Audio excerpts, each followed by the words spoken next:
Great, we are live, and YouTube shows that it is good to go. Welcome, everyone. I apologize for being 10 minutes late. We had a bug with StreamYard. It was not streaming to YouTube. We tried to fix that, but we've had to set up a fresh stream. So, apologies to all of those who were on the previous stream. This is where we are right now. So, yeah, today we're here to discuss Mecca, the myth of Mecca, with Eric the Kafir from the Cross and Crescent discussion group. Link in the description. So, Eric, welcome back and to round two of our beginning of this discussion. Yeah, well, I'm glad everything's up and working. That was, and I think that happens to everybody. I think it has to happen at least 2 or 3 times a year in order for you to get some type of street cred with YouTube and StreamYard. You have to have things go haywire like that. But that's okay. I appreciate the invite, and I always appreciate you having me on your show, Lloyd. No, you're welcome. It's good to have you. Very interesting topics, very interesting discussions. I mean, yeah, and I think those of us who do YouTube at least where we can, we should try to support each other and grow each other's channels. My channel grew because of sport, and I'd like to help yours. And yeah, and it's good to have friends. So yeah, today we're discussing Mecca, which has very little historical evidence, very little archaeological evidence, very little contemporary evidence to prove its supposed early origins. Do you want to give us a brief intro? Then I'll take a moment just to do a couple of announcements, and then we'll jump back into the topic. Yes, yeah, sure, absolutely. Yeah, when we think of Islam, we think of Islam kind of like a three-legged stool. You have the Quran. It is a stool, although people spell it usually using a different word with 4 letters. Stool is more of a medical term to Oh yeah, describe what and Islam you is. having your episode the last couple, you're probably real familiar with that term. I'm sorry. Yeah. Okay, a three-legged chair. Let's just throw that out there. So, okay, that's bad. I'm sorry, but yeah, okay. You have the Quran, you have Muhammad, and you have to have Mecca, because Mecca is like the center of the Islamic universe. This is where you have the Kaaba. This is where his ministry supposedly began.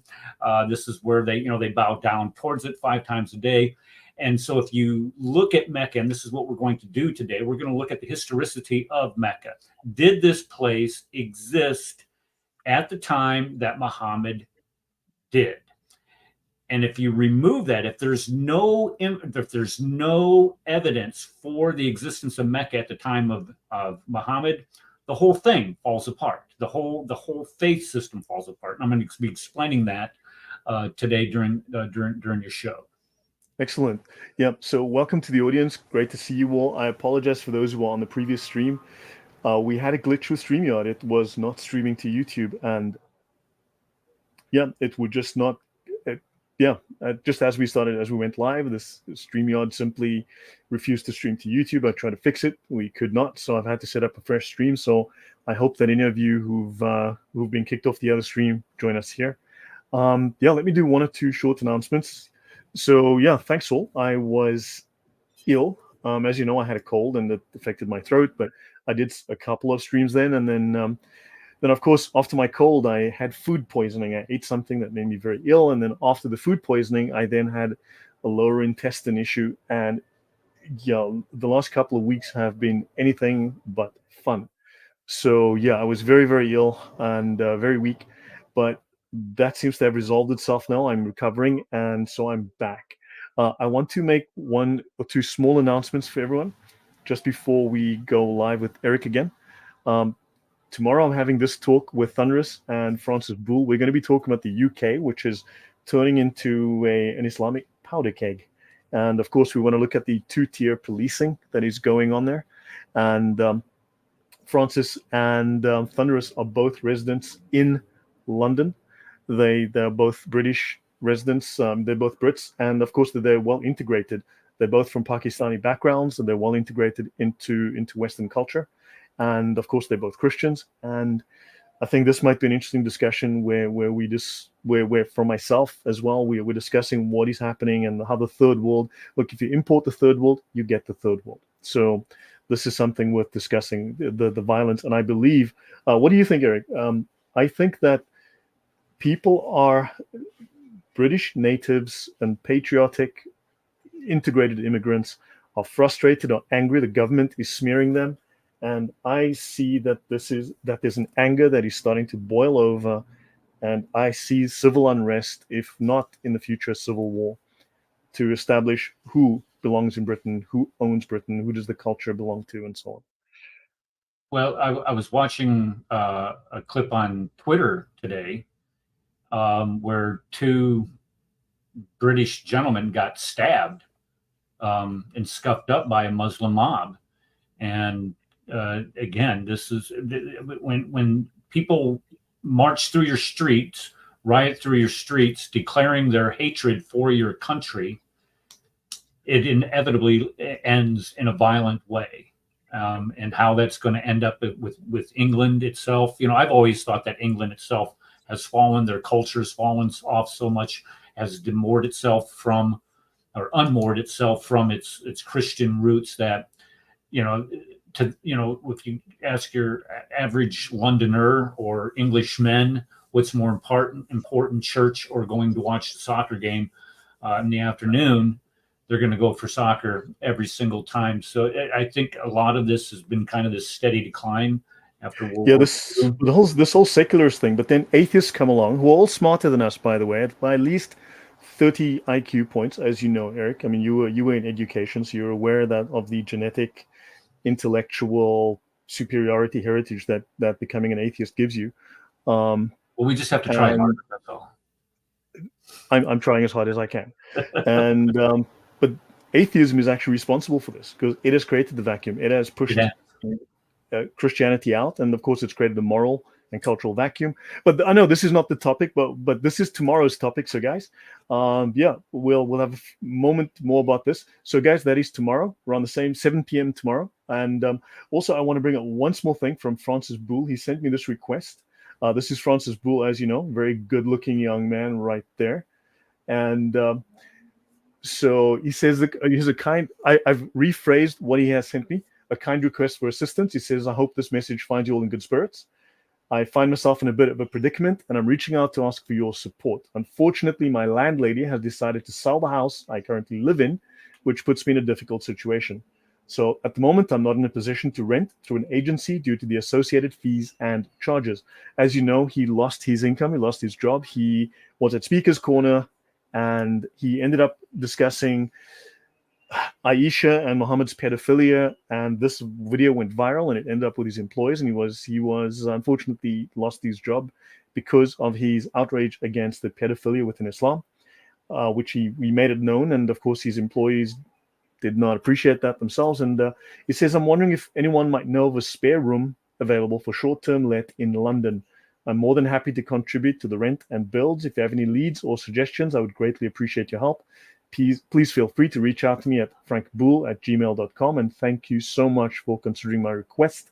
I appreciate any assistance you can provide. So if anyone in London can help out, please get in touch with Francis. Can I just recommend somebody? Bob the Builder. I was on a stream with him this week, and he was lamenting the fact that he too had to move and find a different place. So if those two could get in contact with each other, they might be able to help each other out. I'm not okay, sure. Good to know. I'll reach out to Francis after this. He might even join the stream. Okay, so let's dive back in. So let's dive back into the stream. By the way, this is a Wikipedia page, ancient towns in Saudi Arabia, and notably, both Mecca and Medina are completely and shockingly missing. And they show here drawn by the kuffar, I'm sure. And these towns have actual archaeological evidence that backs up their authenticity and age. I mean, some of these go back BC. I mean, they're crazy old. And so okay, let's dive into. Well, I have a very similar map that that correlates that to what we're talking about today. So yeah, and I got that link from you. I was looking at that, and I'm like, Dundeus, Mecca, where Mecca is supposed to be on here. Yathrib, you would think that they would have a mention of Yathrib on there, even, but no. I was surprised. Even Najran is missing from there, and that was a huge Christian. When they go on pilgrimage at one point. So it's actually Qariat Al-Fa was on there, and Qariat Al-Fa is a very well-known pagan capital. In fact, when the Yemenis invaded, that was the capital of Arabia for them, and so that still exists. So that's there, but how come we've got nothing for Mecca? So yeah, so let's start with yours, and welcome everyone. I see there's a lot of new faces, a lot of new names. Sunil Zizu, welcome, and yep. So welcome everyone, and sorry about the technical glitch in the beginning. So yeah, Eric, as you know, in the Quran, and Allah cannot be wrong, Mecca is the oldest temple on earth. Adam was 30 meters or 34 meters tall. The Kaaba is maximum 12 meters in height. So why did Adam build a building that he couldn't fit inside and use? Because it's a lie. I mean, cut it any other way. It's all a lie, and that's what we're going to be exploring and exposing today.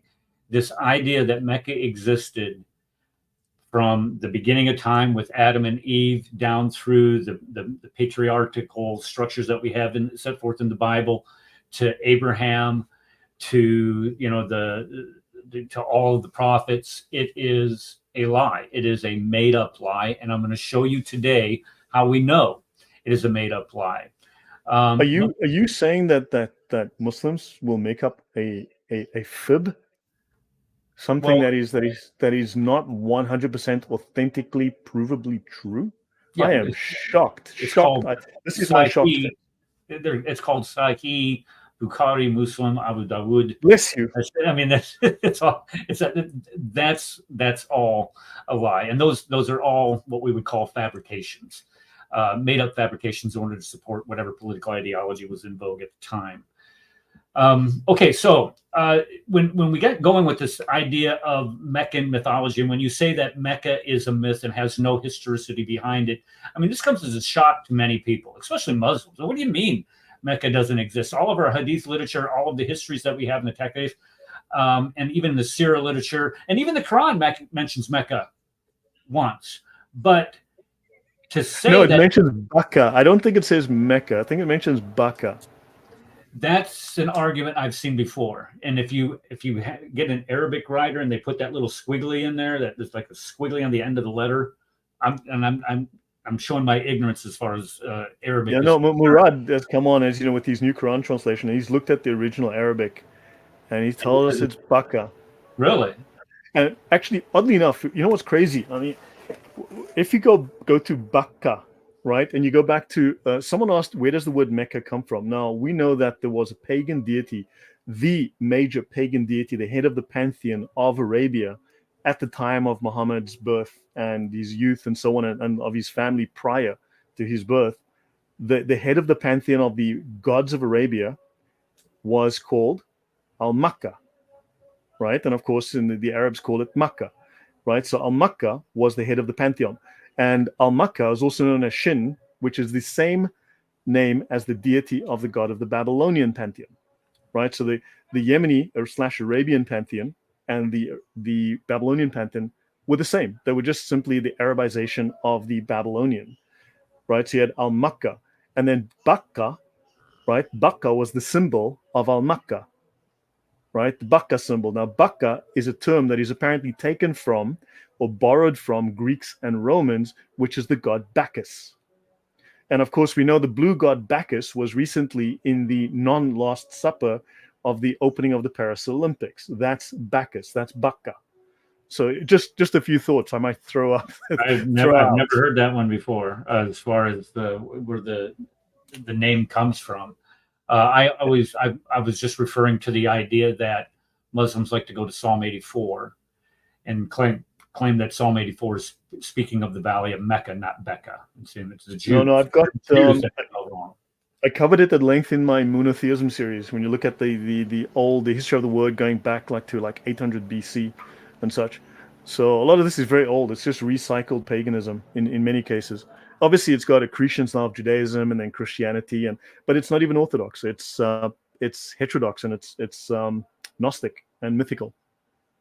And that's sorry, I'm derailing you. Let's jump. No, that's all right. Well, that's exactly what Islam is.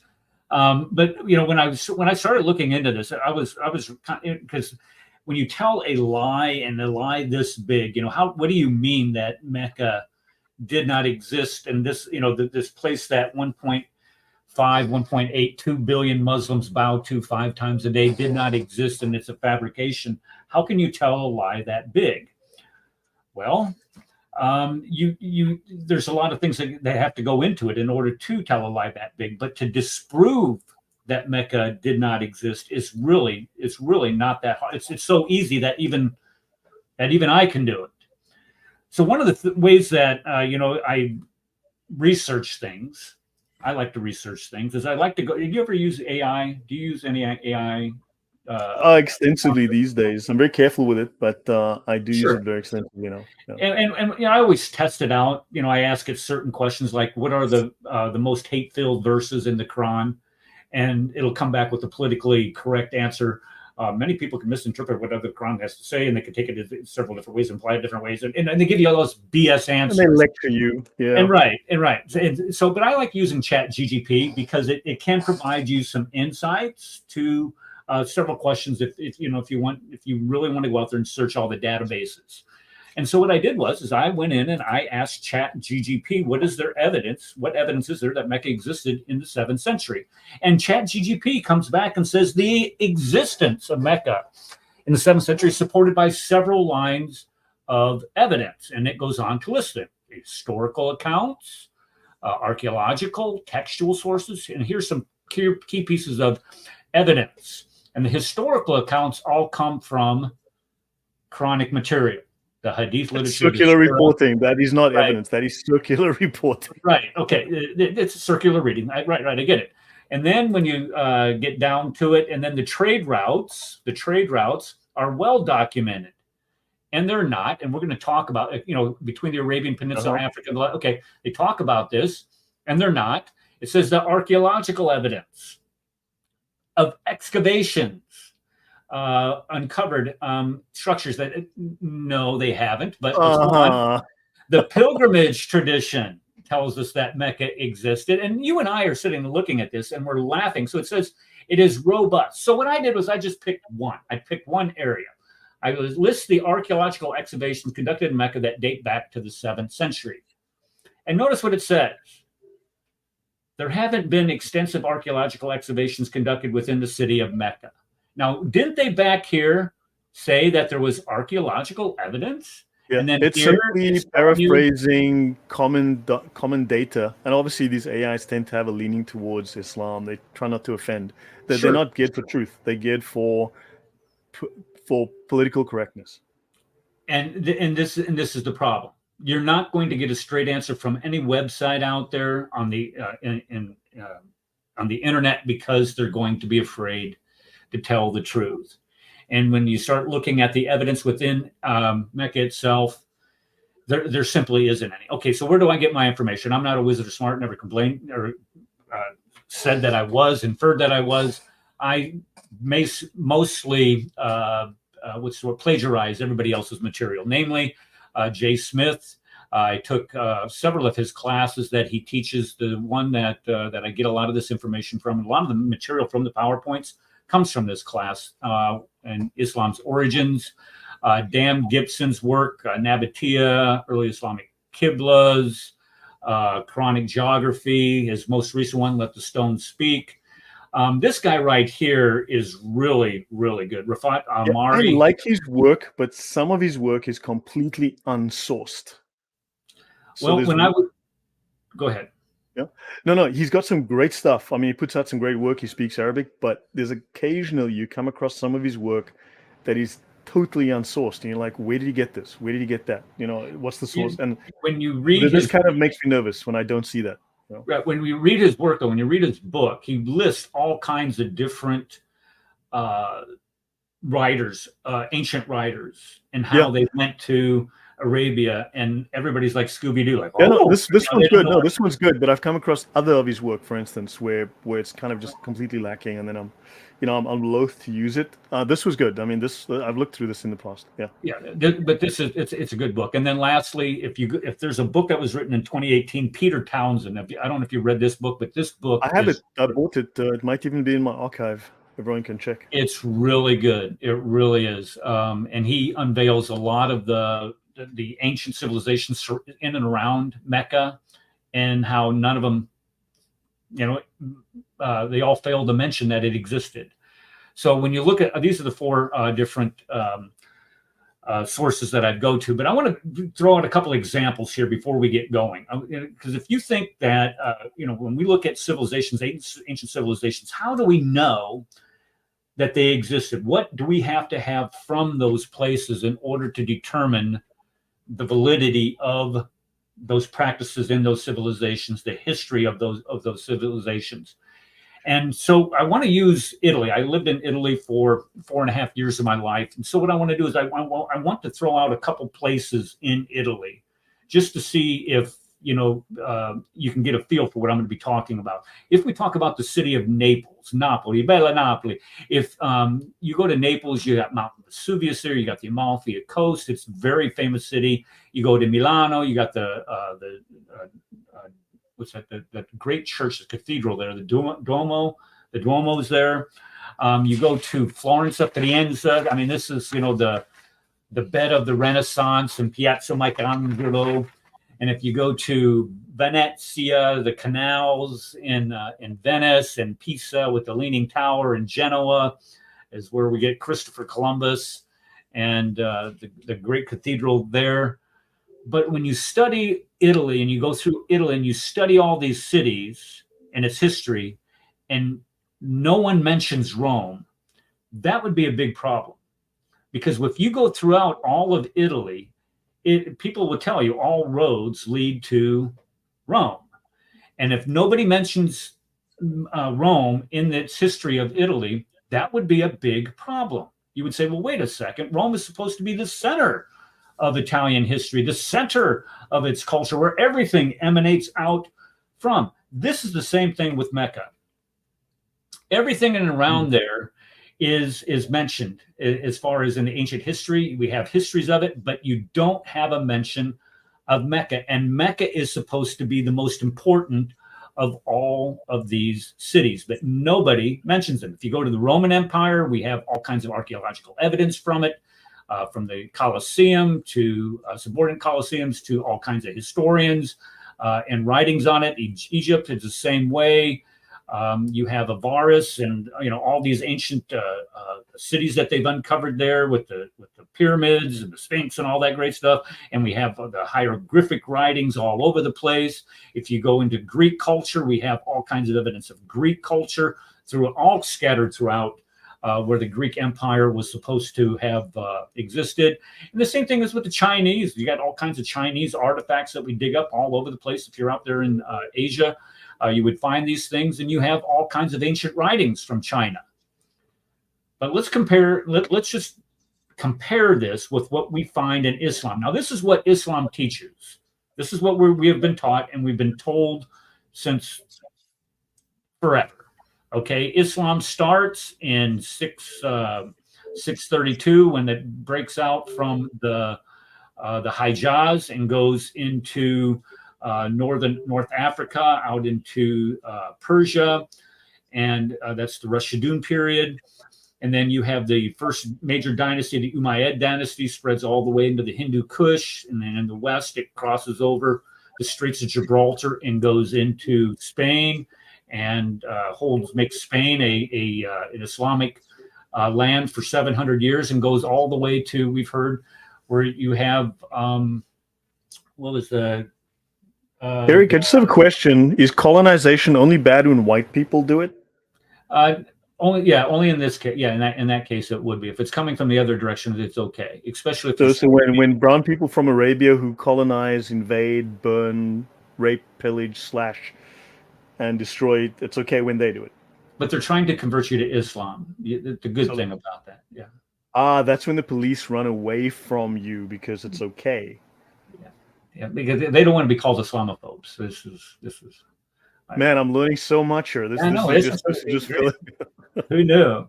And they also went up into. They went all the way clear up into France, up into Tours, France, in 732, where they're stopped by Charles the Hammer Martel. this, and what he was the grandfather of Charlemagne. Am I correct on that? I think I might be wrong on that, but I think he was the grandfather of Charlemagne. But anyway, as you can see how fast and rapidly the Muslim empire spread, and nobody really questions this. Go ahead. Can we just pause one moment? Here's so we've got a couple of low IQ commenters, and they're speaking. I just want to address this quickly. Of course, these people are trying to deflect and change the topic rather than provide evidence for Mecca. They're trying to say, well, where was Jesus? Where's the evidence for Jesus? I can name 5 people off the top of my head that mention Jesus. Yeah, but let's not get into that for a moment. I just want to make a mention. They're saying, but look, Arab Christians also say Allah. Now, of course, we've already discussed this. I've had some lengthy discussions with this, and we had Saint Murad, who's done his own Quran translation, on the show. And Allah is a proper name for Muslims. It is the name, like Frank or Jimmy, right? Or Malcolm, right? That's a proper name. Whereas for Christian Arabs, simply due to colonization and that having that name enforced upon them over centuries, they've utilized Allah, but they use it not as a proper name. They use it as the definite article, the deity, the God, right? And that God has a name. That God is called Yahweh, right? And so you have the God, Allah, the God, Yahweh. Whereas in Islam, Allah is a name like Frank or Jimmy or Mikey, right? So there's a complete difference. So don't let Muslims fool you with that argument. Arab Christians mean it in terms of the God. It's a generic term for the deity called Yahweh that has a son. So unless the Arabs these Muslims want to agree with us that the God is called Yahweh, has a son that came to earth, died on the cross, and is seated at the right hand of the Father. In which case, I appreciate you leaving Islam and welcome to Christianity. Right, let's get back to the show, Eric.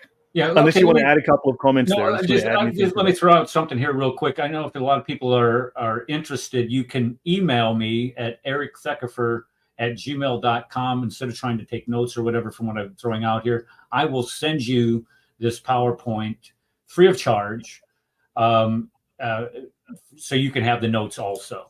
I have no problem doing that. Well, let me just add that here. So ericthecafer@gmail.com, right? Yep, Eric Thecafer, yeah. The Kafir. Yeah. I just want to mention something briefly. Someone mentioned Makaraba because guys, everyone's got a little theory. Everyone's read something on the internet, and that's all fine and well. But someone mentioned Makaraba. Of course, that's a reference that goes back to the second century, I think, to Ptolemy, the elder, and so on. I believe it is. And this term actually traces back to Yemen, and it goes back to the Mukaraba. Makaraba is simply the Latinization of the Yemeni Arabic Mukaraba. The Mukaraba were the god priests, were the warrior priests, were the emperor, the god emperors. They were the prophet, warrior, priest, the same role that Muhammad assumed of these Meccans, and they worshipped the god Shin, or the god Al-Makka, who was the god of Babylon, the same deity as the head of the Babylonian pantheon. So Makaraba was also, it has been located in Yemen, just south of the border. It's actually been located. Fifth of 6 cities going south that are mentioned by Ptolemy. Yeah, I'm not going to get too deep into that right now. I've covered this extensively in my monotheism series. And of course, there was a museum in that town. There used to be an old Kaaba there that was completely leveled. Of course, Muhammad sent people to flatten and destroy the Yemeni Kaaba. But besides that, there was a museum there that covered all of the last 3,000 plus years of ancient pagan religion that would have led up to Islam as we know it today. And of course, the Saudis, by accident, sent an F-16 over there, which dropped a couple of bombs on the museum in 2015, which completely destroyed every single artifact in the museum. But that's just an accident, not to worry. It's like us dropping a bomb on Gaddafi's house in Tripoli.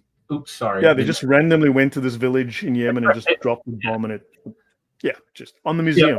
Yeah, the thing with Makaraba, let me just say something real briefly about that. On Monday, on the Crossing the Crescent discussion group, which is a YouTube streamed show that I have on Mondays at 5 p.m. Central Standard Time, Mondays 5 p.m. Central Standard Time, Crossing the Crescent discussion group. We are going to be discussing Makaraba and all kinds of other mentions by ancient writers that Muslims like to cling to say that this is Mecca. Well, I actually addressed that in this slideshow that we're going to be going through here. And the etymology of Makaraba and Mecca are two completely different things. To say that Makaraba is Mecca is it's just number one, it's desperation, because nobody else mentions Mecca. So in a desperate attempt to mention Mecca, they bring up Makaraba because it sounds a little bit like it. But the second thing is when you look at Ptolemy's map, where he places it, instead of being south and west of Medina, it is south and east of Medina. It's not even the right place. So to say that Makaraba, and also it's definitively in Yemen. So if it was in Yemen, then it's definitively pagan. Don't want to bring that up, though, do we? No. Yeah. But let's jump back into there's your slide back. So, all right. So let's see here. So why is this important? Why is all of this important?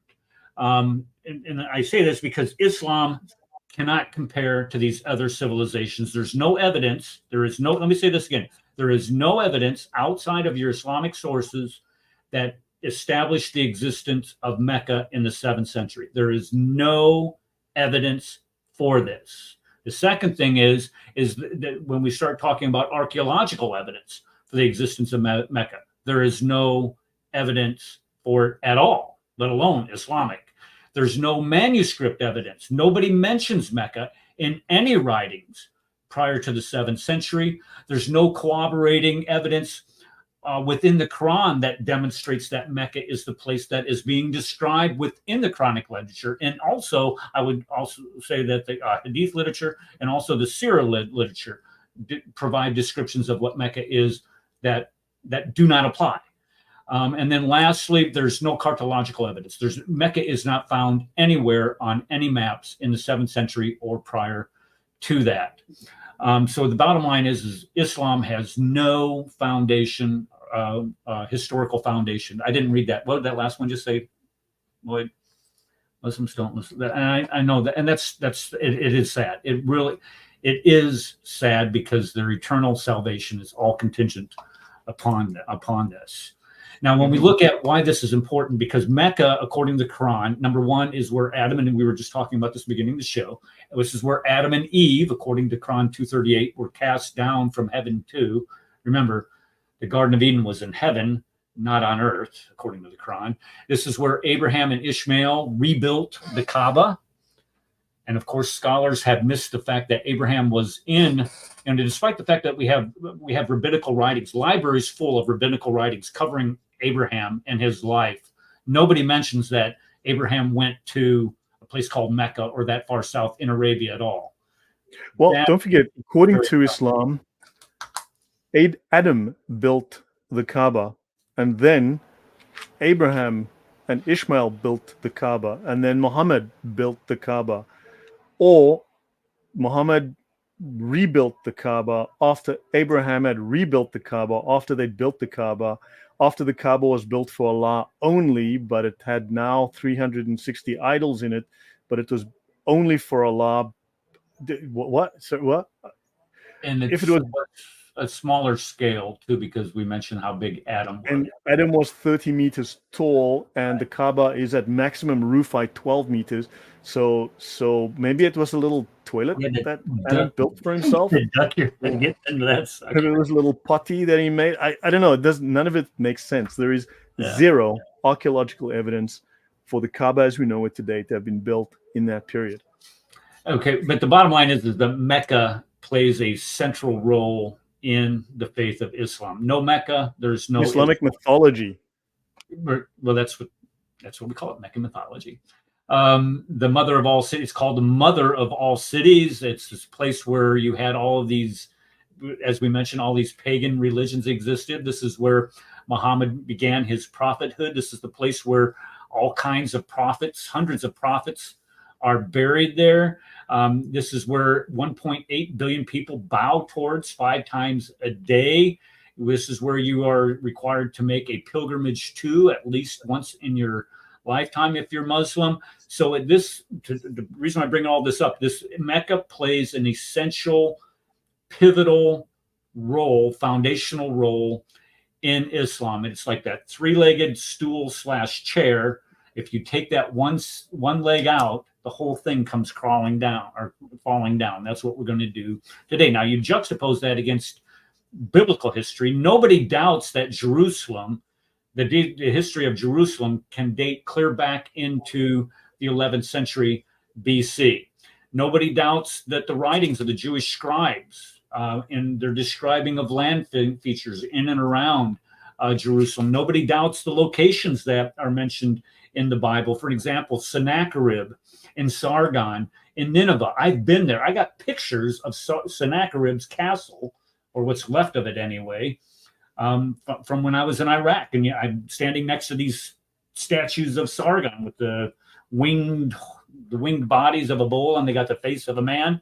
Nobody denies that Babylon, which is described in the Bible, it's existed. Nobody argues Egypt. Nobody doubts the geography that Luke describes in his gospel. When we look at something as simple as a small city, an insignificant, I want to say insignificant, because no cities are insignificant, but when we compare that to the existence of Mecca, Najran.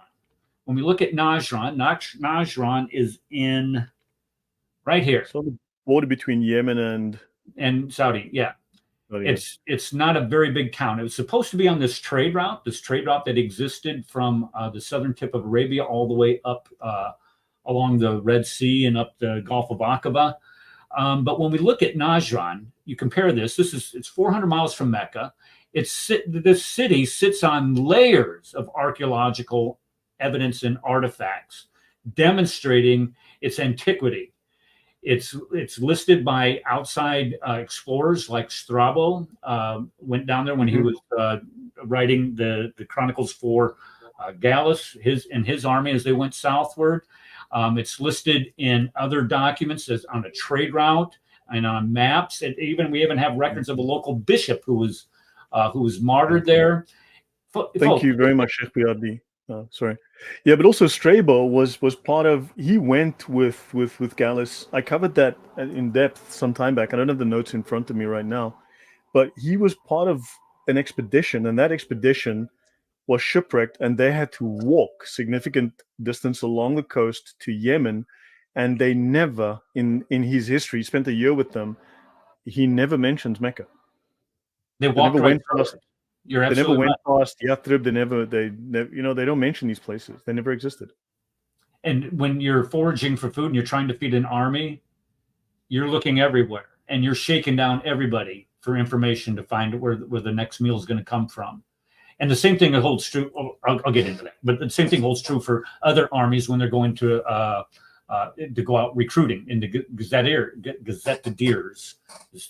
Pronouncing it incorrectly. It's kind of like Oscurinas. Last time I was on your club show, I couldn't pronounce that show or that place. But anyway, when we look at Najran, it is just a hamlet. It's just an insignificant place as compared to Mecca. But yet, can I mention something though with Najran, if I can, on that point? Najran was one of 3 places that was known as a major locus of heresies.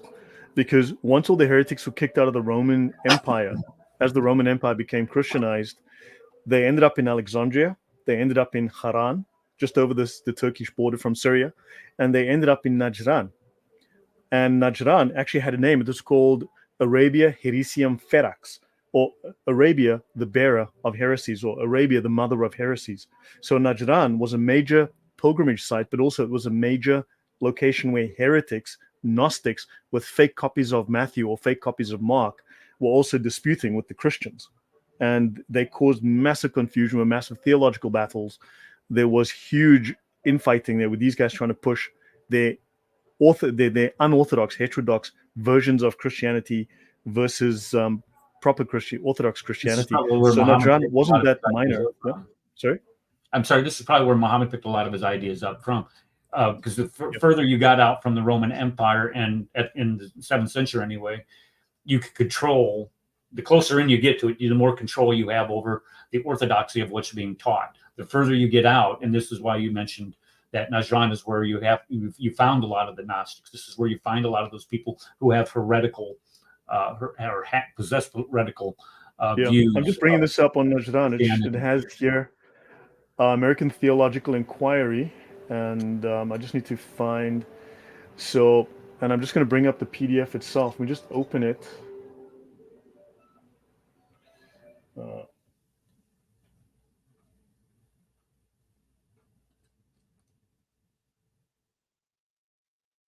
Here, you can see it here. Arabia Heresium Ferax.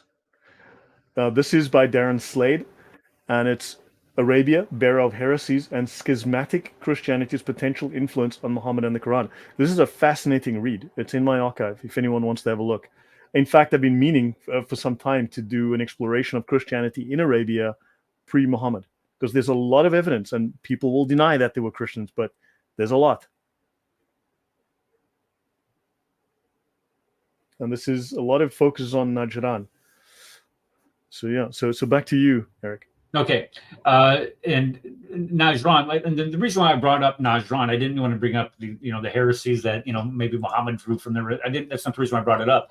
What I wanted to do is I wanted to illustrate and juxtapose that against Mecca, saying that we have all of these from Najran, which as far as the Mecca is supposed to be this mother of all cities, and then you have Najran, but yet we have exponentially more evidence for the existence of Najran in the 7th century than we do for Mecca. And Mecca itself, number one, there's no primary documents out there that mention Mecca during the 7th century. None. There's zero. Nobody mentions it. There's no artifacts that have been dug up from Mecca until the 12th century.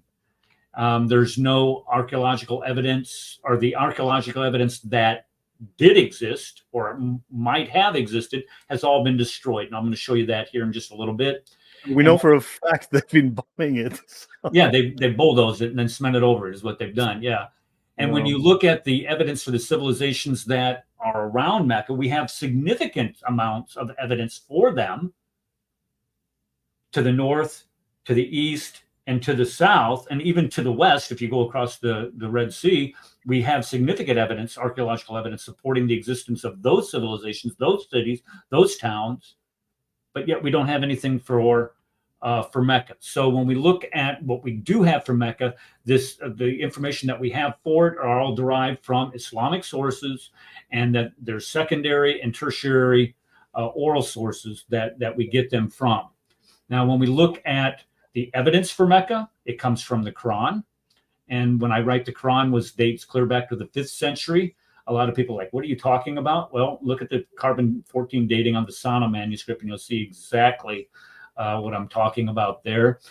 We have the biography of Hisham, which is written in 833. Notice 833 is 200 years, 2 centuries after the death of Muhammad. We finally have a biography.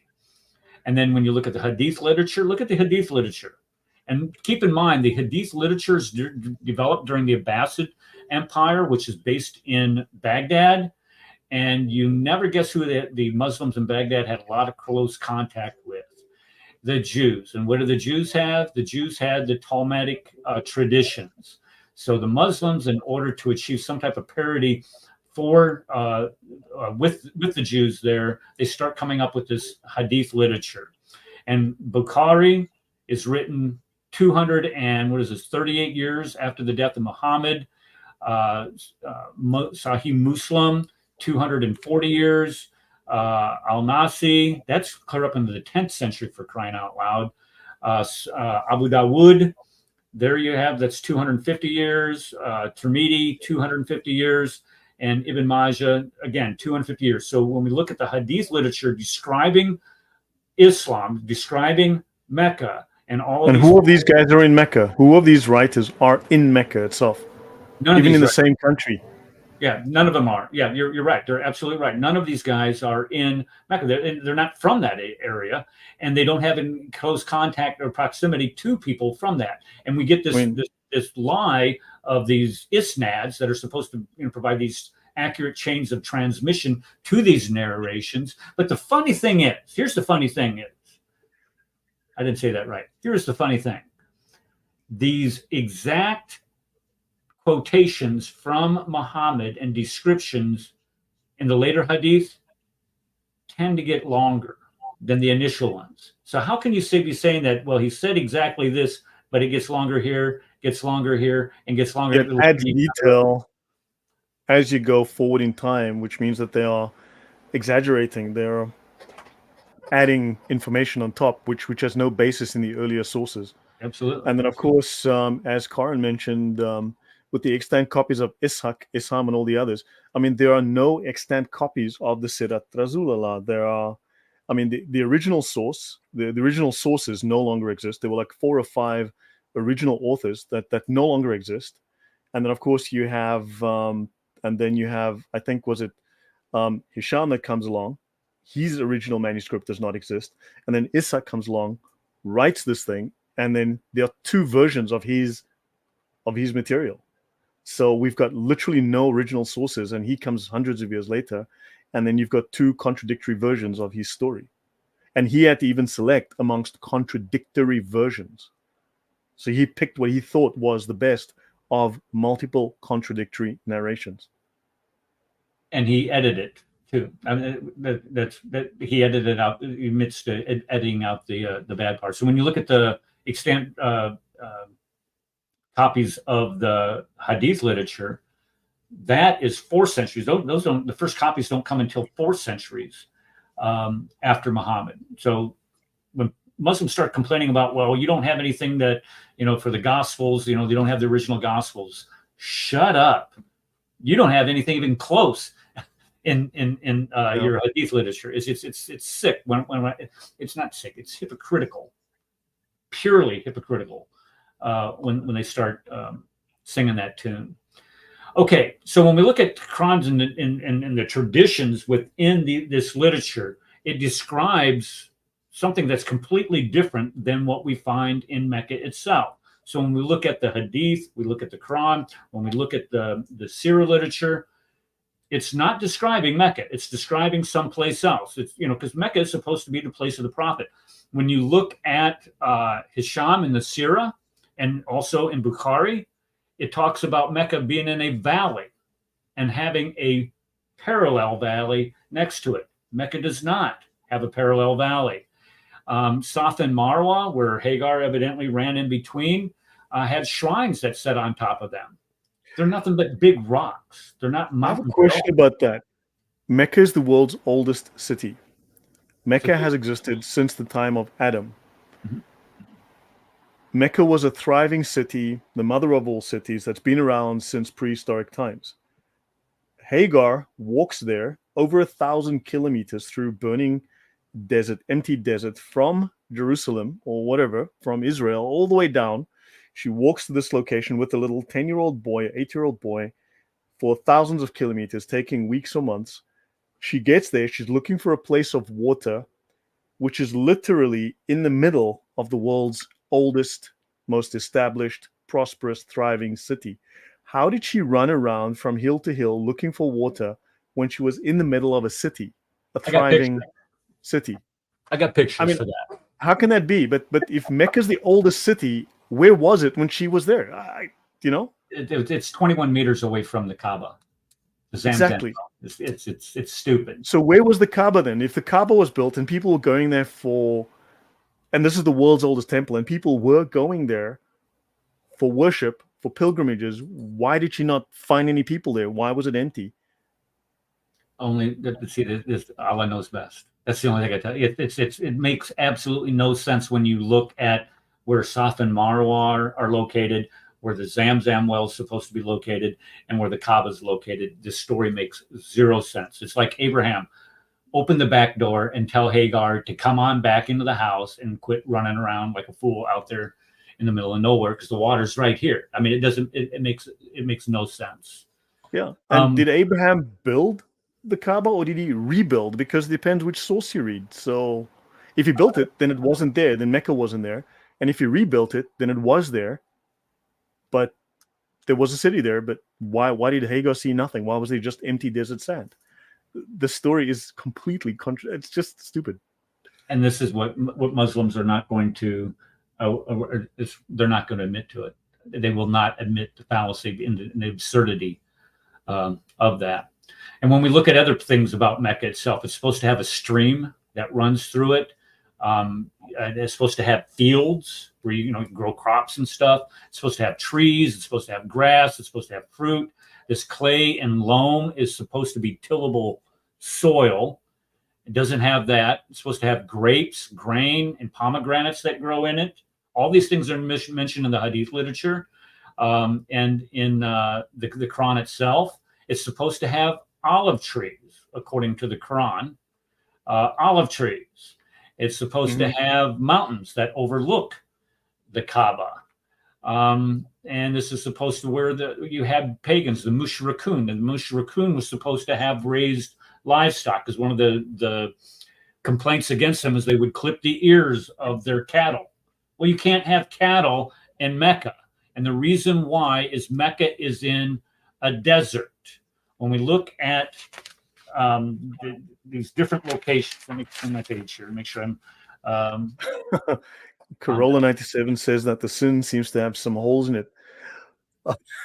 The holes have a little bit of sin in them. So, yeah, well, there is. The story makes no sense. Sorry? Yeah. When we look at the Quran itself, it lists 65 different geographical locations. 54 of those 65 locations. This comes straight out of Dan Gibson's book, Quranic Geography.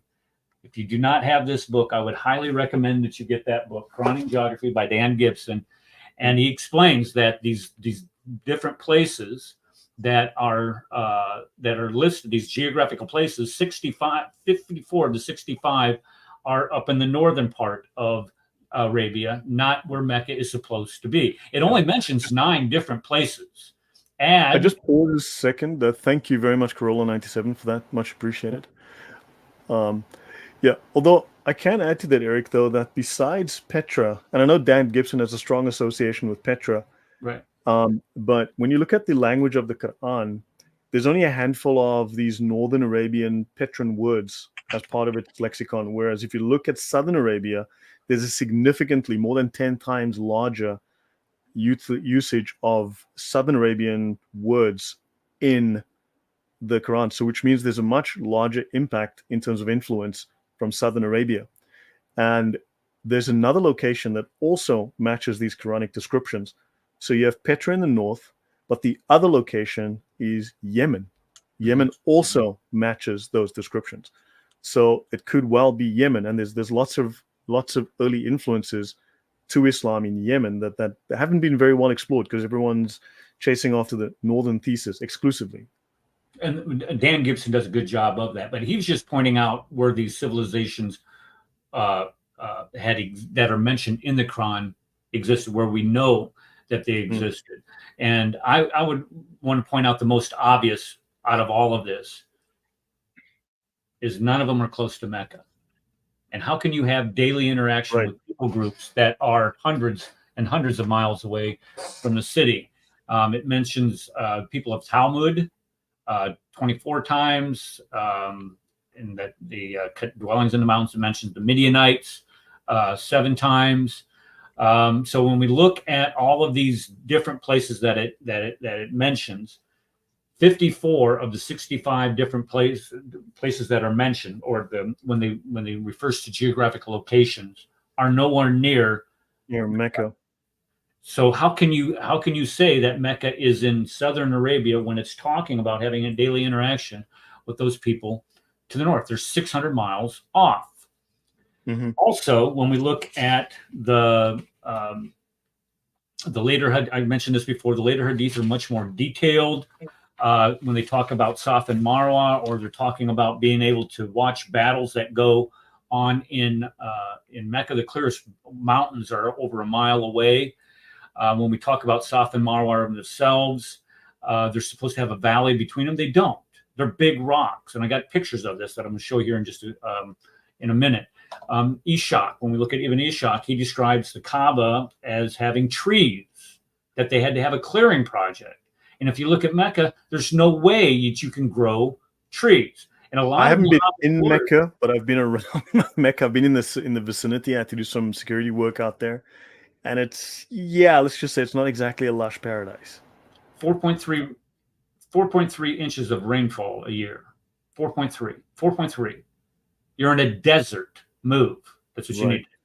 But when we look at warriors of Muhammad, they were buying houses and land up in Syria. If they're, even if they're in Mecca, why are they buying house? Why are they living up in Syria? It makes zero No sense sense. if Mecca is supposed to be the place. And if you look at Mecca, I mean, this is desolation on steroids. Let's look at the locations. Let's compare the Quran. I messed this slide up when I was monkeying around with it today. I'm sorry. But when we look at Mecca and compare this, or the places described in the Quran, and compare this to Luke's Gospel. This is all in Dan Gibson's book here. In Luke's Gospel, there's 110 geographical references. In the Quran, you have 65. You have a total of 9 places named in the Quran. 9 places. You talk about vague, ambiguous. This is exactly what you would expect to find in a forgery, where somebody's making something up. Whereas in Luke, you have 31 different places named. The majority of the places that are listed in the Quran are 600 miles out of place. They're too far north. Where in Luke's Gospel, they're exactly where they're supposed to be. The Quran, they're in the wrong place. And in Luke's Gospel, they're all in the right place. So if you just compare the geography of those two works together, Luke's Gospel is much more trustworthy. This is why Luke has been called a first-rate historian, and Muhammad's been called, well, a lot worse than that.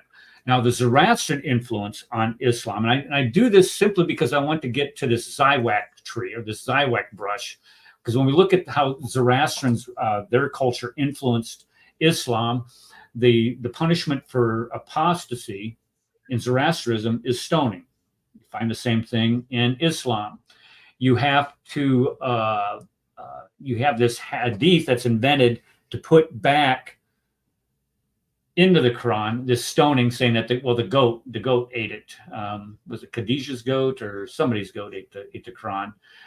Wearing the veil for women is not in the Quran, whereas in the Quran it only says to cover your bosom. But if you look at the Zoroastrians, nobles would require their wives to wear veils. Now this is the one I love, is the dental hygiene and using the Zywak brush. Have you seen the Zywak brush before?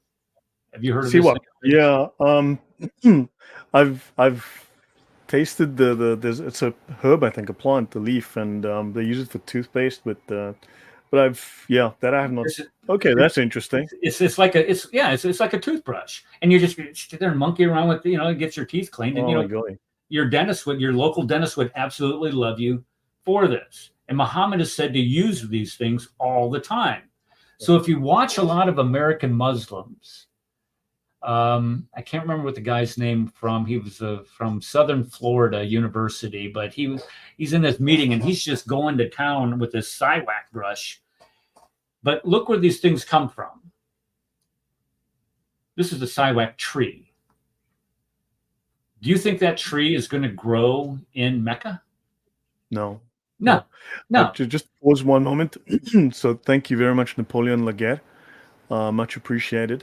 And he also mentioned here, he says, I urge people to read Crossroads to Ism by Yehuda and Judith, and also Earliest Islam by Karl-Heinz Ohlig.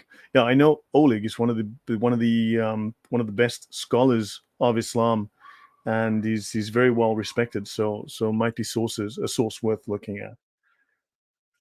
Yeah, I'm writing that down. I'll come back to it. I'll come back and watch the video. Okay, so other problems that we have for historical Mecca is the capital. So Damascus is, for the first empire was the Umayyads. That's 1,000 miles away, and then the Abbasid Empire is over 1,100 miles away. Why are the capitals of the Islamic empires thousands of miles away from the place that these things portend to have occurred. None of the rightly guided caliphs, the Rashidun period, none of those caliphs are mentioned in any literature outside of Islam. Listen, look, think about this, Lloyd. That map I put up there earlier that showed you the rapid spread of Islam across North Africa and up into Europe and out into across the Persian Empire, out into the Hindu Kush. Nobody mentions Abu Bakr, Uthman, Omar, or Ali. Nobody mentions them. We're being besieged by the Caliph Omar. We're being besieged by the armies of Uthman. Nobody mentions them by name.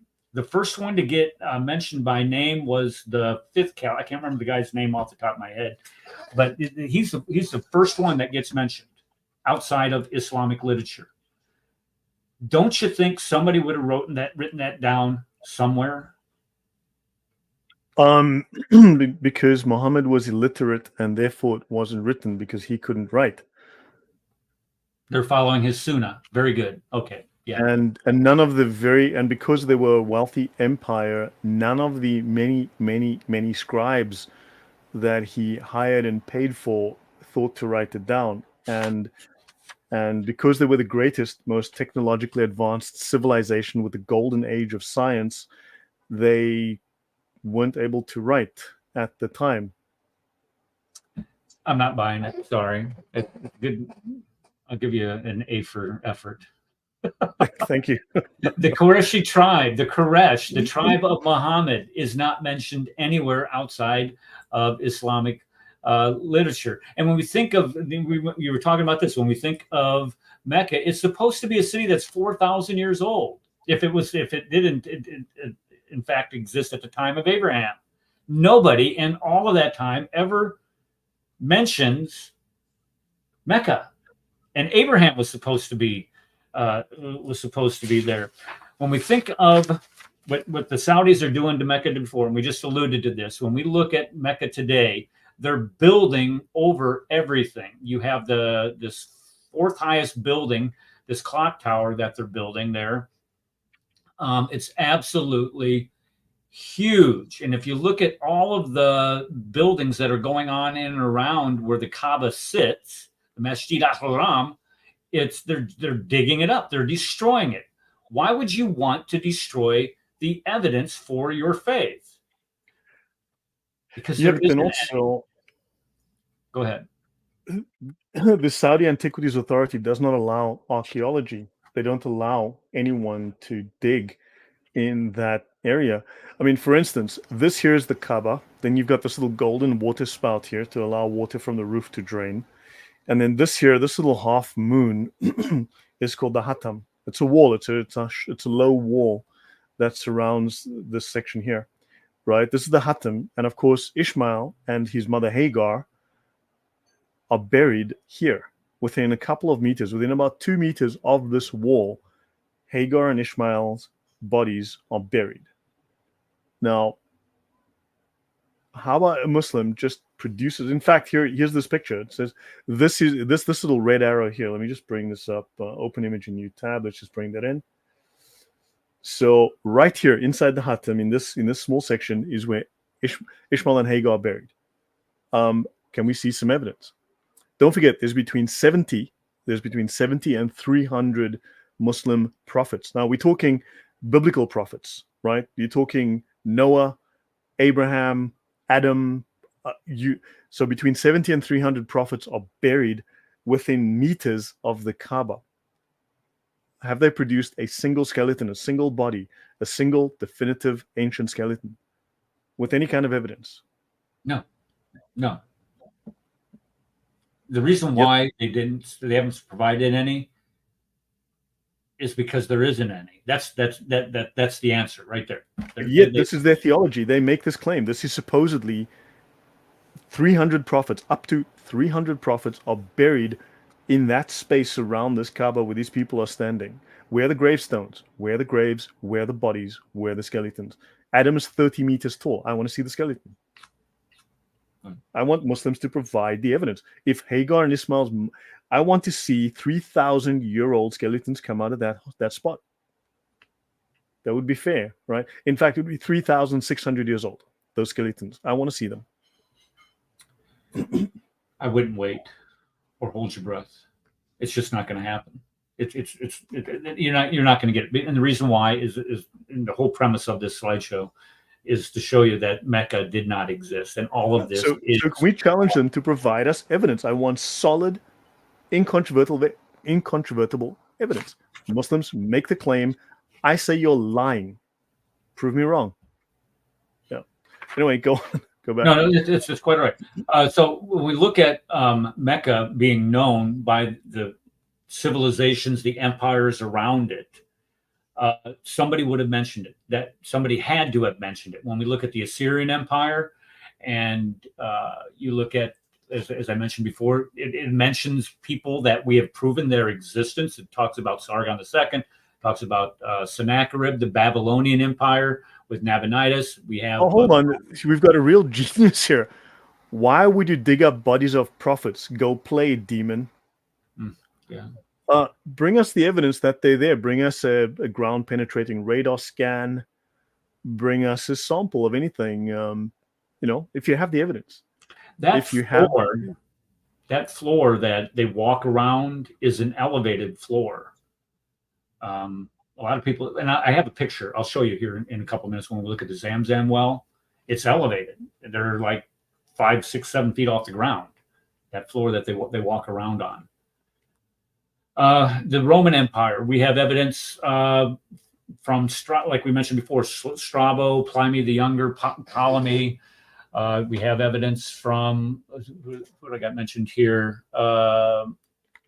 several more people. We got Persian Empire. We have evidence of mentioning different locations, different empires, from the Nabateans, from the Sabians, from the Haimar, Azdi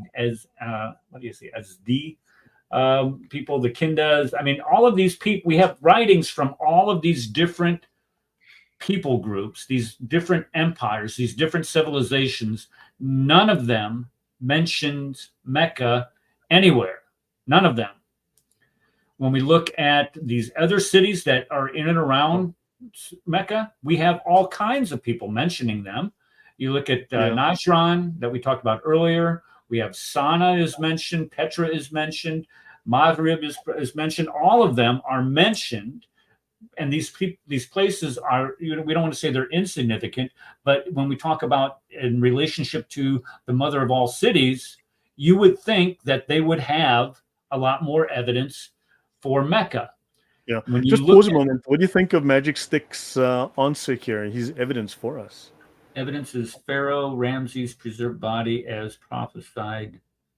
Is this one they said that's got salt in it, so therefore it shows that the Pharaoh drowned in the sea? Is this?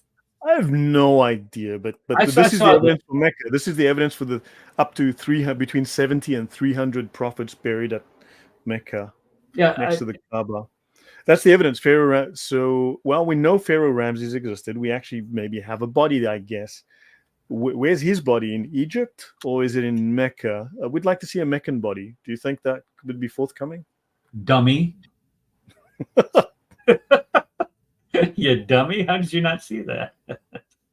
Okay, so let's look at where Mecca is in relationship to all of these cities that are named along this trade route, beginning down in Aden, to Sana, to Najran, to Taif, up to Medina, Tabuk, up into Petra, and finally into Gaza.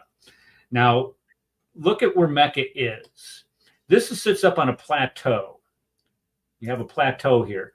And the trade route was supposed to run from Aden on land through these cities. And once it gets to Taif, it drops off the plateau 3,000 feet down to Mecca, where there is no water, no food, and then comes back up to Yathrib. Here's a map with grid lines, or not grid lines, but relief lines on it. You start down here in Aden, go up into Sana, Najran, travel on that plateau. You go to Yathrib, Tabuk, Petra, Gaza. Now look where Mecca is. You would have to come off the plateau 3,000 feet and then go back up. What benefit? What is there down here in Mecca where people would come down to the mother of all cities that would draw them down there? Again, there's no water. You get 4.3 inches a year. There's no food. There's no grass to graze your animals on, or hay to feed your. And also, they have this story in the Quran where some elephants went there to attack the Kaaba with no water, of course. So you can see that Mecca does not sit on this plateau. Another piece of evidence: Mecca is not mentioned in any literature until 741. 741. Folks, that is 109 years after the death of Muhammad. We do not have anything in writing mentioning the city of Mecca for over 100 years after the death of Muhammad. If Mecca was supposed to exist, I mean, I'm even being generous here by just going to the time of Abraham, which everybody could agree Abraham was a historical figure. I believe Adam and Eve were historical figures, but let's just get rid of the crowd that says, well, they weren't historical figures. Okay, fine. Let's just go to Abraham. That's still 4,000 years ago. Wow. So somebody would have mentioned Mecca at some point in time, but it's not mentioned in any literature until 741. It's not found on a map. A map. If it's supposed to be the center of trade, it's not on anybody's map until 900 AD. Yeah, I mean, the first solid evidence of Mecca on a map, I believe, is traced to the works of medieval Islamic geographers.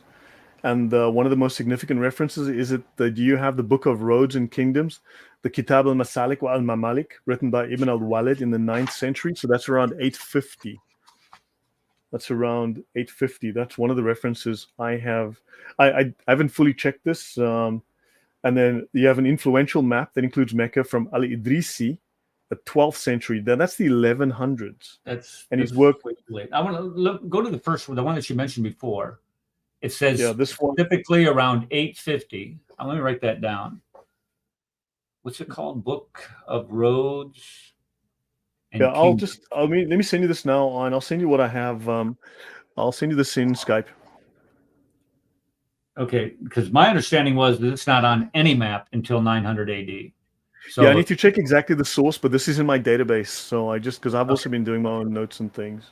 No, I'm gonna look. I'm definitely gonna fact check myself. But it is very late. I mean, it is very late. Well, no one was disputing where Jerusalem was. This is 200 years after the death of Muhammad, and it finally shows up in somebody's book. Really? I mean, and Mecca no one speaks about Mecca until the Islamic sources speak about Mecca. And that's self-referential. I mean, that's circular reporting. That's not exactly evidence. And you've got, King Roger II of Sicily, right? And Mecca is mentioned on a map in the 12th century. Yeah. And then in the 10th century, geographic work Surat al-Ard, Ibn al-Hawqal describes trade routes and significant cities, including Mecca. But that's in the 10th century. That's the 900s, right? Okay, and I would call BS on this if he's talking about trade routes. Mecca's not on anybody's trade route. If you have Mecca, there were land routes, though. Sorry? If you have Mecca on your trade route, you're a bad businessman. Because there's no benefit. I mean, number one, why would you travel to a city in the first place? If you're a tradesman, why are you going to travel to that city? You're going to go there because there's going to be people there to purchase your goods. You're going to be able, and they just like to have a common currency, so they're going to be bartering. What do they have in Mecca to barter for? Well, maybe by that time it was starting to become an actual city because it now had been established as the center of Islam. But then again, you had a lot going on in Damascus and in Iraq. So how much was going on in Mecca? And look, there were land routes. I mean, the Yemenis, for instance, were doing trade. There were land routes. While there were also sea routes, there were also land routes. But as far as I know, they didn't exactly go through Mecca. So these land routes, I would accept land routes going through there. That's fine. People go down there. But if you're going to be trading with people in Mecca, Mecca wasn't on those land routes. Yeah. What are you going to be trading for? And of course, in the 10th century, we're talking about the construction What was the motive to make up Mecca? To replace Jerusalem, the new Jerusalem, right? For the new religion, the new Jesus and the new Jerusalem, Muhammad and Mecca. It isn't getting more simpler than that. And what if you're talking about how they were able to do it? There is a histories of Tabari. Al-Tabari writes histories, and when they get to there's a civil war between the Caliph and Ibn Zubair, and this is where they thought that they moved the stone from. I can't remember how this goes, but that year, when you look at Tabari's histories, that year with Zubair, Ibn Zubair, it only has a couple paragraphs. Where you look at all of the other years in the history in Tabari's histories, I mean they're multiple pages long. I mean dozens of pages long. This one is just it's like a footnote. Mm-hmm. So when we talk about the moving of the capital, some people are proposing that, like Dan Gibson proposes that it was up in Petra, and then they had the civil war, and he moved it down to Mecca to get it out of the way of this empire that had been developing up in Syria, in Damascus. I don't know if that's true or not. I really don't care. But the fact of the matter is that Mecca did not exist at the time that these people are claiming it did, and then at some point in time, it did exist. When did it come This into? is as bad as a visit to the Palestinian National History Museum. There's like nothing in the place. Yeah. It's a big blank document. It's like, there it is. There's all your history for Palestinian history. Nothing. That's right. Okay. I'm running out of time, and I don't want to keep you up too terribly late. Here, what I'm going to do is I'm just going to go through all of these maps. Oh, that's an awesome map. Yeah. And there's got a couple of interesting names mentioned on this map as well. They've up a little further up north is an interesting name or two that, like, interesting. And I have several of them here. And Mecca is not on any of these maps. None of them. It's not. Like I said, it's not found on any maps. And if it's not on these maps, you have to ask yourself, well, why? If these are indeed ancient maps, why isn't it found? Could it just be this mother of all cities did not exist, and this is an invention? This is a fabrication. We look at Patricia Corona. When we're looking at Montgomery Watt's trade route theory, she does a really good job of debunking this. And the reason why is she says right here that the environment itself was not conducive to supporting large armies, supporting the ability to trade in and out of it, and having any type of value. And again, you're coming off of a plateau 3,000 feet. And folks, they didn't have cars. I mean, you're talking about getting an animal to come off a plateau 3,000 feet and then go back up the plateau. For what reason? For what godly reason can there be for that? And there's nothing there. She talks about the incense trade and how the incense trade by the middle of the 7th century, or even at the beginning of the 7th century, had completely dwindled because of the expansion of Christianity. And the only trade that would have been available, there would have been dates, leather, and salt. And you're not going to build an empire on dates, leather, and salt, especially to the north where you ever heard of the Dead Sea? What is the big thing that comes out of the Dead Sea? Salt. And what she basically does is she debunks Montgomery Watts's trade route theory, where he said that Mecca, the reason why Mecca existed was because it was on a common trade route, a very popular trade route, which if I had more time, I would completely debunk for it. Well, maybe if I come back. So, yeah, I mean, so far really interesting. There's so much to discuss. I mean, yeah, we've got an hour and a half, besides the 10-minute technical issue we had. I mean, are you available on Tuesday, let's say? Monday I'm not available, but Tuesday, would that work? Monday I have my can't do Monday, so Tuesday. Crossing the Crescent discussion group, so I can't do it Monday either, but I can do it. I can definitely do it on Tuesday. I believe I can do it on Tuesday. Let me check the bat phone. Tuesday. I know I just retired recently, and it feels great not to have anything on my calendar. It really does. It means that I can do Yeah. whatever. I mean, so what kind of, just as a question, to round up with for this portion, what kind of solid evidence would Muslims have to provide a compelling case, a strong case, a credible, legitimate case that Mecca does exist as an ancient city? You need archaeology, you'd need writing, but they seem to lack this. I mean, well, what should they give us? What should these sincere, credible, believable, honest Muslims that are all in the chat, what should they give us to prove that would convince us, that would Okay, convince you? they could start by using the different sciences that we have, whether it's in cartology, archaeology, manuscript evidence that is peer reviewed evidence, anything. So Mecca was the toothbrush sale capital of the world. They needed them to beat some women. With that Zywack tree. They couldn't beat their women with that tree because it couldn't be grown in Mecca, for crying out loud. They only get 4.3 inches of rain a year. The problem, this is the problem. The fact is that nobody mentions Mecca in the surrounding areas, the surrounding civilizations. They don't have any archaeological evidence. They say, well, because it's too much of a holy city, we don't let you dig there, which is a lie, because they have dug there and they've dug it all up and cemented over it. And then when you start talking about looking at the other civilizations across the globe, the other civilizations across the globe, the other religions across the globe have plenty of archaeological evidence establishing the fact that they existed at the time that they say that they did. But yet Islam is supposed to be granted this exception. I'm sorry. No. If you want to compete in the arena of ideas, you're going to have to provide some type of proof that your capital city, where Muhammad supposedly lived and developed a religion, existed at the time that he said he did. And this is a great link that you brought up right here. I mean, this is 13 ancient towns in Saudi Arabia, and they say 13 ancient towns have been discovered in Saudi Arabia up to the present day, including Qaryat al-Thal, which is down here, not far from Najran. And this is an ancient town which was part of the Kinda kingdom, which were Yemenis who invaded and controlled militarily and economically, culturally, the whole of southern Arabia, or most of Arabia. And that capital still exists today. And these guys go back 800 BC or something like that, right? That culture goes back a long way.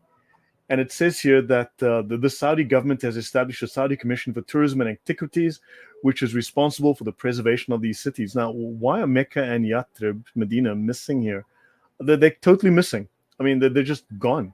They'll mention all these other places. And so these are cities that have strong archaeological evidence to support their existence in antiquity. But somehow the Saudis forgot to add, I thought Mecca is the world's oldest city. Clearly, it's a complete, it's a myth. It's a narrative they run with, but there is nothing to support the authenticity of this. The idea of Abraham being in Mecca, we'd love some evidence, right?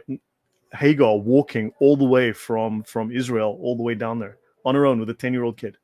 We'd love to see with a jug of water on her shoulders. The Kaaba being the world's oldest temple. Evidence, just simple evidence, the bodies. And also the guy that mentioned earlier, someone mentioned the Pharaoh, Ramses, or whoever he was, is evidence, the prophecy. Well, the thing is, the Pharaoh came long before Islam. How do you make a prophecy about someone who died hundreds of thousands of years before you came around? How's that even a prophecy? It's like, I prophesy that a guy called Noah will build a big boat, and the animals will go on there 2 by 2, and the big giraffe and the kangaroo, and I'm a prophet. Eric. What do you think? We're going to have to write some type of sunnah about you. I'm going to have to write down everything you say now memorize it and pass it on to my kids.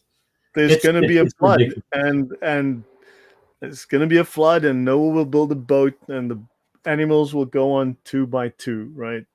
It's prophecy, man. That's prophecy. I'm good like that. So, Well, we don't so have yeah. any. We don't have anything like that in the Quran. If he's supposed to be a prophet, what did he prophesy of? That's always been one of my biggest complaints against Muhammad is that he did not prophesy of anything that ever came true. I know Muslims try to throw in there the defeat of the Sassanid Empire, the Persian Empire, or whatever they were talking. I can't remember exactly what it is, but it's stupid. I agree. If I mean, that's there's no credible evidence at all. This is just a myth, and they're hoping no one will actually stop to take a look. And I think no, I mean this is amazing stuff. So shall we pick this up again on Tuesday, same roughly Yep. the same time?